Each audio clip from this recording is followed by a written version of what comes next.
रामायण सुंदर कांड।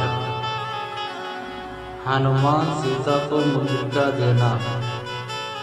सीता के वचन सुनकर वानर शिरोमणि हनुमान जी ने उन्हें सांत्वना देते हुए कहा, देवी, मैं श्री रामचंद्र का दूत हनुमान हूँ और आपके लिए संदेश लेकर आया हूँ।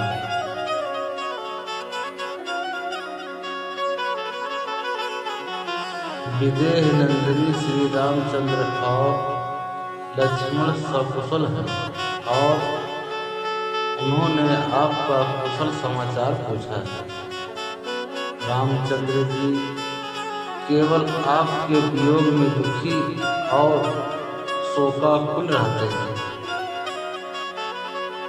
उन्होंने मेरे द्वारा आपके पास अपना कुशल समाचार भेजा है और तेजस्वी लक्ष्मण जी ने आपके चरणों में अपना अभिवादन कहलाया है। पुरुष सिंह श्री राम और लक्ष्मण का समाचार सुनकर देवी सीता के संपूर्ण अंगों में हर्ष जनित रोमांच हो आया और उनका मुरझाया हुआ हृदय कमल खिल उठा। विषादग्रस्त मुखमंडल पर आशा की किरणें प्रदीप्त होने लगी।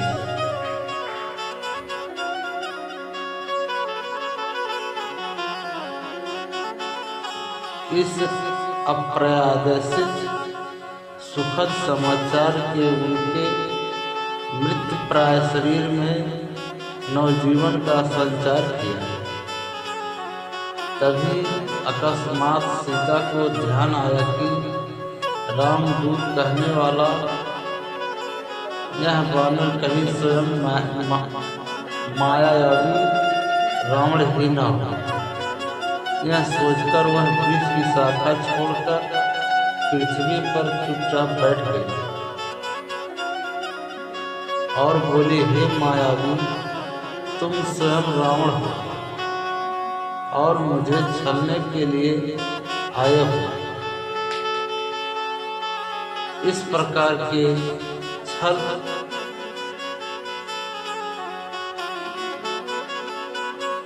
छल प्रपंच तुम्हें शोभा नहीं देते और न उस रावण के लिए ही ऐसा करना उचित है। और यदि तुम स्वयं रावण हो तो तुम्हारे जैसे विद्वान शास्त्रांग पंडित के लिए तो यह कदापि शोभा नहीं देता। एक बार सन्यासी के भेष में मेरा अपहरण किया, अब एक वानर के भेष में मेरे मन का भेद जानने के लिए आए हो। धिक्कार है तुम पर और तुम्हारे पंडित पर। यह कहते हुए सीता शोक मग्न होकर जोर जोर से विलाप करने लगी। सीता को अपने ऊपर संदेह करते देख हनुमान को बहुत दुख हुआ। वे बोले, देवी, आपको भ्रम हुआ है। मैं रावण या उसका गुप्तचर नहीं। मैं वास्तव में आपके प्राणेश्वर राघवेंद्र का भेजा हुआ दूत हूँ। अपने मन से सब प्रकार के संशयों का निवारण करें और विश्वास करें कि मुझसे आपके विषय में सूचना पाकर श्री राम जी अवश्य दुरात्मा रावण का विनाश करके आपको इस कष्ट से मुक्ति दिलाएंगे। वह दिन दूर नहीं जब रावण को अपने कुकर्मों का दंड मिलेगा और लक्ष्मण के तीक्ष्ण बाणों से लंका पूरी जलकर भस्मीभूत हो जाएगी। मैं वास्तव में श्री राम का दूत हूँ। वे वन वन में आपके वियोग में दुखी होकर आपको खोजते फिर रहे हैं। मैं फिर कहता हूँ कि भारत के भ्राता श्री रामचंद्र जी ने आपके पास अपना कुशल समाचार भेजा है और शत्रुघ्न के सहोदर भ्राता लक्ष्मण ने आपको अभिवादन कहलाया है।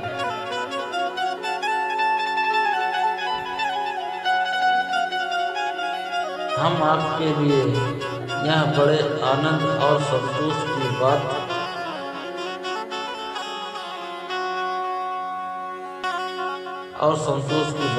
है कि राक्षस राज के फंदे में फंसकर भी आप जीवित हैं। अब वह दिन दूर नहीं है जब आप पराक्रमी राम और लक्ष्मण को शत्रुओं की असंख्य वानर सेना के साथ लंकापुरी में देखेंगी। वानरों के स्वामी सुग्रीव रामचंद्र जी के परम मित्र हैं। मैं उन्हीं सुग्रीव का मंत्री हनुमान हूँ, न कि रावण या उसका गुप्तचर जैसा ही आप मुझे समझ रहे हैं। जब रावण आपका हरण करके ला रहा था उस समय जो वस्त्राभूषण आपने हमें देखकर फेंके थे वे मैंने ही संभाल कर रखे थे और मैंने ही उन्हें राघव को दिए थे। उन्हें देखकर रामचंद्र जी वेदना से व्याकुल होकर विलाप करने लगे थे। अब भी वो आपके बिना छह वन में उदास और जन्मंत होकर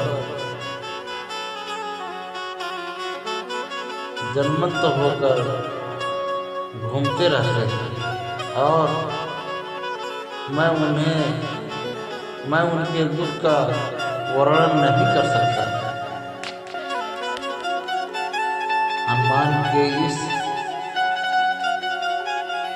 हनुमान के इस विस्तृत कथन को सुनकर जानकी का संदेह कुछ दूर हुआ, परंतु अब भी वह उन पर पूर्णतया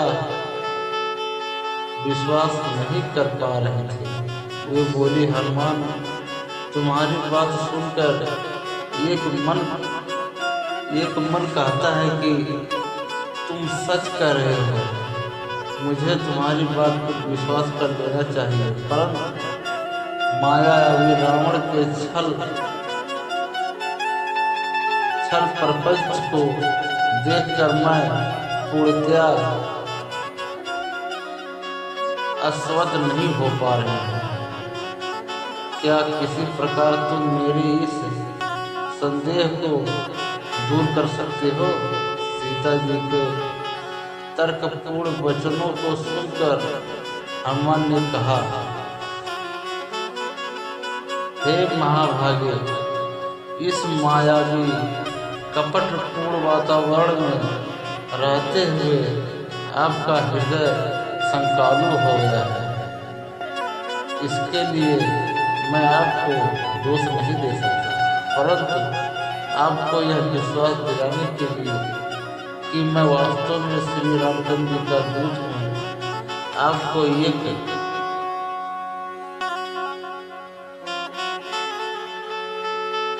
अकाट्य प्रणाम देता हूँ।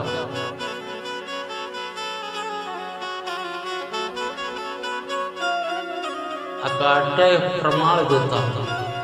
रघुनाथ जी भी यह समझते थे कि संभव है कि आप मुझ पर विश्वास न करें, उन्होंने अपनी यह मुद्रिका दी है, इसे आप अवश्य पहचान लेंगे। यह कहकर हनुमान ने रामचंद्र जी की वह मुद्रिका सीता को दे दी, जिस पर राम का नाम अंकित था।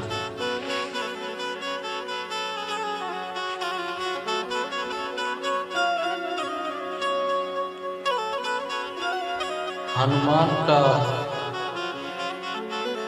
सीता को धैर्य बांधना, पति के हाथ को सुशोभित करने वाली उस मुद्रिका को लेकर सीता जी उसे ध्यानपूर्वक देखने लगी। उसे देखकर जानकी जी को इतनी प्रसन्नता हुई मानो स्वयं उनके पति देव ही उन्हें मिल गए। उनका लाल सफेद और विशाल नेत्रों से युक्त मनोहर मुख हर्ष से खिल उठा, मानो चंद्रमा राहु के ग्रहण से मुक्त हो गया। पूर्ण रूप से संतुष्ट होकर वे हनुमान के साहसपूर्ण कार्य की सराहना करते हुए बोली, हे वानरश्रेष्ठ, तुम वास्तव में अत्यंत चतुर, साहसी तथा पराक्रमी हो। जो कार्य शास्त्रों मेधावी व्यक्ति मिलकर नहीं कर सकते, उसे तुमने अकेले कर दिखाया। तुमने दोनों रघुवंशी भ्राताओं का कुशल समाचार सुनाकर मुझ मृतप्राय को नवजीवन प्रदान किया है। हे पवनसुत, मैं समझती हूँ कि अभी मेरे दुखों का अंत होने में समय लगेगा, अन्यथा ऐसा क्या कारण है कि विश्व विजय का सामर्थ्य रखने वाले ये दोनों भ्राता अभी तक रावण को मारने में सफल नहीं हुए। कहीं ऐसा तो नहीं है कि दूर रहने के कारण राघवेंद्र का मेरे प्रति प्रेम कम हो गया हो।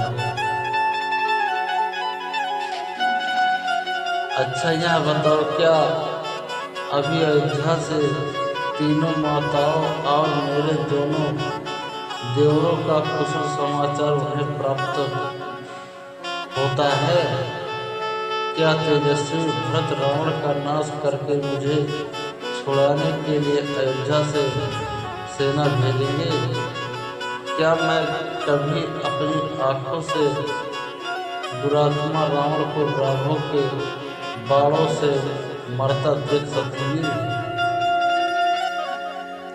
हे वीर, अयोध्या के वन के लिए चलते समय रामचंद्र जी के मुख पर जो अटल आत्मविश्वास तथा धैर्य था, क्या अब भी वह वैसा ही है?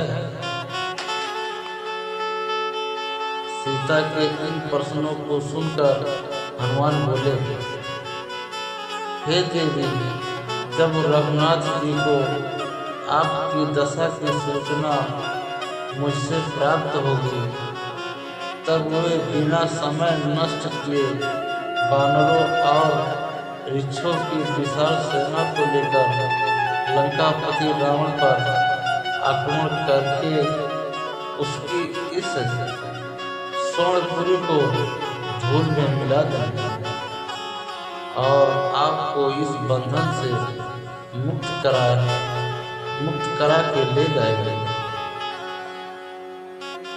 आजकल वे आपके ध्यान में इतने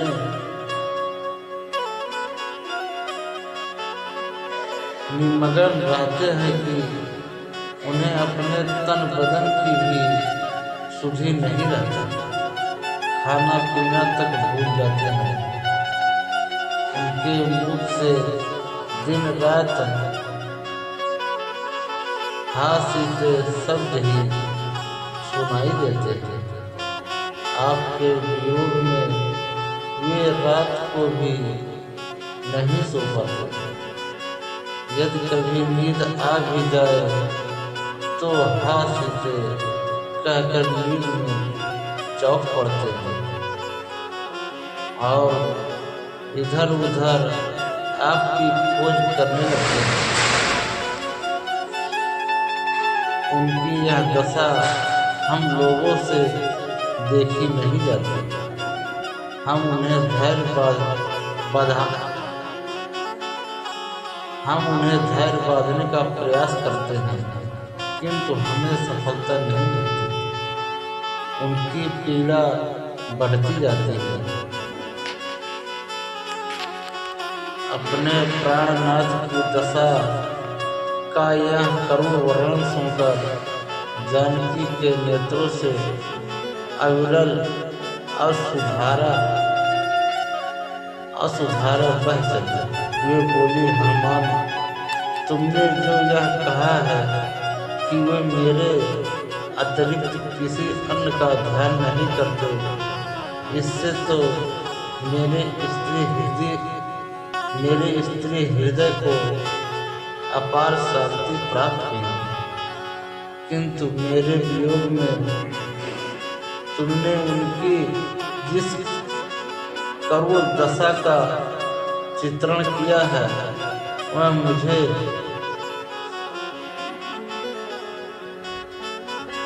विष मिश्रित अमृत के समान लगा है और उससे मेरे हृदय को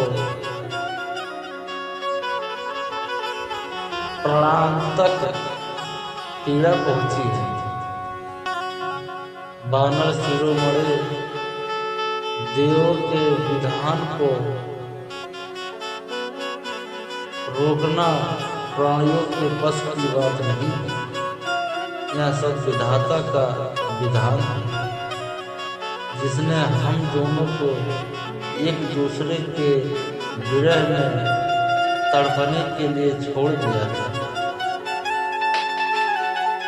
न जाने वह दिन कब आएगा जब वे रावण का वध करके मुझ दुखिया को दर्शन देंगे। उनके वियोग में तड़पते हुए मुझे 10 मास व्यतीत हो चुके हैं। यदि 2 मास के अंदर उन्होंने मेरा उद्धार नहीं किया तो दुष्ट रावण मुझे मृत्यु के घाट उतार देगा। वह बड़ा कामी तथा अत्याचारी है। वह वासना में इतना अंधा हो रहा है कि वह किसी की अच्छी सलाह मानने को तैयार नहीं होता। उसी के कारण विभीषण की पुत्री कला मुझे बता रही थी किस उसके पिता विभीषण ने रावण से अनेक बार अनुग्रह किया कि वह मुझे वापस मेरे पति के पास पहुंचा दे, परंतु उसने उसकी एक न मानी। वह अब भी अपने हट पर अड़ा हुआ है।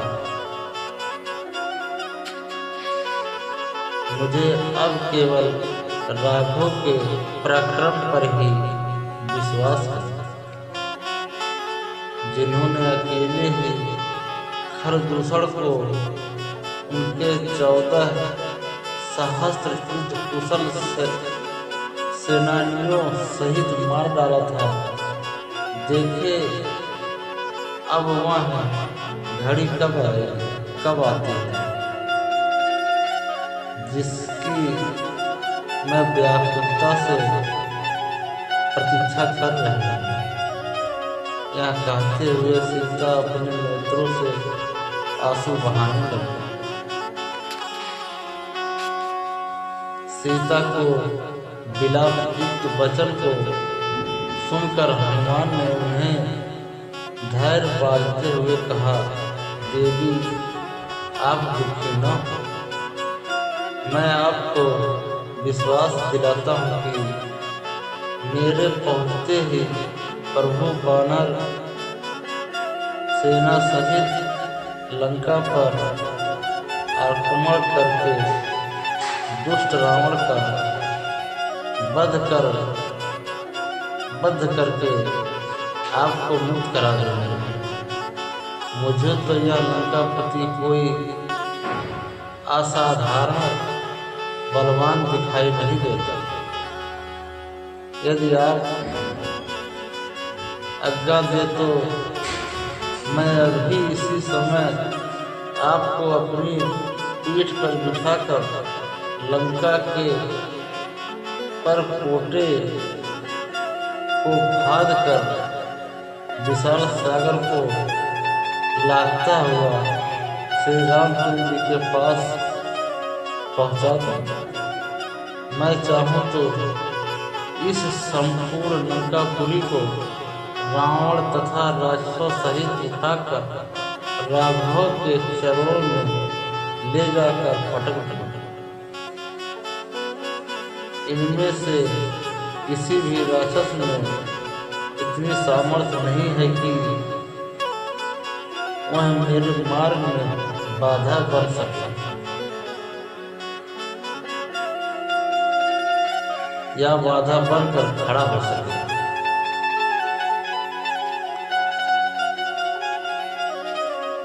हनुमान राक्षस का युद्ध। वानर श्रेष्ठ हनुमान के मुख से यह अद्भुत वचन सुनकर सीता जी ने विषय पूर्वक कहा, वानर युद्धपति हनुमान, तुम्हारा शरीर तो छोटा है, तुम इतनी दूरी वाले मार्ग पर मुझे कैसे ले जा सकते? तुम्हारे इस दुख साहस को मैं वानरोचित चपलता ही समझती हूँ। सीता का अपने प्रति अविश्वास हनुमान को अपना तिरस्कार सा लगा। फिर उन्होंने सोचा कि मेरी शक्ति और सामर्थ्य से अपरिचित होने के कारण ही ये ऐसा कह रहे हैं, अतः इन्हें यह दिखा देना ही उचित होगा कि मैं अपनी इच्छा रूप धारण कर सकता था। ऐसा सोचकर वे बुद्धिमान कविवर उस वृक्ष के नीचे कूद पड़े और सीता जी को विश्वास दिलाने के लिए बढ़ने लगे। क्षण मात्र में उनका शरीर मेरू पर्वत के समान ऊंचा हो गया। वे प्रज्वलित अग्नि के समान तेजस्वी प्रतीत होने लगे। तत्पश्चात पर्वत के समान विशालकाय, तांबे के समान लाल मुख तथा वृक्ष के समान दाढ़ और नख वाले भयानक महाबली वानर वीर हनुमान विदेह नंदिनी से बोले, देवी मुझमें पर्वत वन अटालिका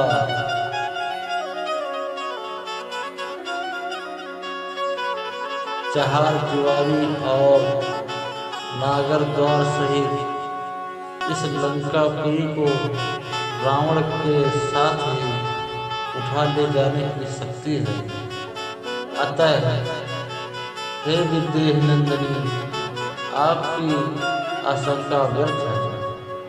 यदि आप मेरे साथ चलकर लक्ष्मण सहित श्री रघुनाथ जी का शौक दूर कर दीजिए। हनुमान के आश्चर्यजनक रूप को विस्मय से देखते हुए सीता जी बोली, हे परमसुत, तुम्हारी शक्ति और सामर्थ्य में अब मुझे किसी प्रकार की शंका नहीं रही। तुम्हारी गति वायु के समान और तेज अग्नि के समान है, किंतु मैं तुम्हारे प्रस्ताव को स्वीकार करने में असमर्थ हूँ। मैं अपनी इच्छा से अपने पति के अतिरिक्त किसी अन्य पुरुष के शरीर का स्पर्श नहीं कर सकता। मेरे जीवन में मेरे शरीर का स्पर्श केवल एक पर पुरुष ने किया है, और वह दुष्ट रावण है, जिसने मेरा हरण करते समय मुझे बलात् अपनी गोद में उठा लिया था। उसकी वेदना से मेरा शरीर आज तक जल रहा है। इसका प्रायश्चित तभी होगा जब रावण उस दुष्ट का वध करेगा। इसी में मेरा प्रतिशोध और उनकी प्रतिष्ठा है। जानकी के मुख से ऐसे युक्त वचन सुनकर हनुमान का हृदय गदगद हो गया। वे प्रसन्न होकर बोले, हे देवी, महान सती साधुओं को शोभा देने वाले ऐसे शब्द आप जैसी परम पतिव्रता विदुषी ही कह सकते हैं। आपकी दशा का वर्णन मैं श्री रामचंद्र जी से विस्तार पूर्वक करूँगा और उन्हें शीघ्र ही लंकापुरी पर आक्रमण करने के लिए प्रेरित करूँगा। अब आप मुझे कोई ऐसी निशानी दे दे जिसे मैं श्री रामचंद्र जी को देकर आपके जीवित होने का विश्वास दिला सकता और उनके अधीर हृदय को धैर्य बढ़ा सकता। हनुमान के कहने पर सीता जी ने अपना चूड़ामणि खोलकर उन्हें देते हुए कहा, यह चूड़ामणि तुम उन्हें दे देना। इसे देखते ही उन्हें मेरे साथ साथ मेरी माता जी और अयोध्यापति महाराज दशरथ का भी स्मरण हो जाएगा। वे इसे भली भांति पहचानते थे। उन्हें मेरा कुशल समाचार देकर लक्ष्मण और वानरराज सुग्रीव को भी मेरी ओर से शुभकामनाएं व्यक्त करना। यहाँ मेरी जो दशा है और मेरे प्रति रावण तथा उसकी क्रूर दासियों का जो व्यवहार है, वह सब तुम अपनी आंखों से देख चुके हो। तुम समस्त विवरण रघुनाथ जी से कह गए हैं। लक्ष्मण से कहना, मैंने तुम्हारे ऊपर अब विश्वास करके जो तुम्हें अपने श्रेष्ठ भ्राता के पीछे कटु वचन कहकर भेजा था, उसका मुझे बहुत पश्चाताप है और आज मैं उसी मूर्खता का परिणाम भुगत रही हूँ। पवन सुत और अधिक मैं क्या करूं? तुम स्वयं बुद्धिमान और चतुर हो, जैसा उचित प्रतीत हो ऐसा कहना और करना। जानकी के ऐसे कहने पर दोनों हाथ जोड़कर हनुमान हनुमान जी ने उनसे विदा लेकर चल दिए। जय श्री राम। वीडियो को ज़्यादा से ज़्यादा शेयर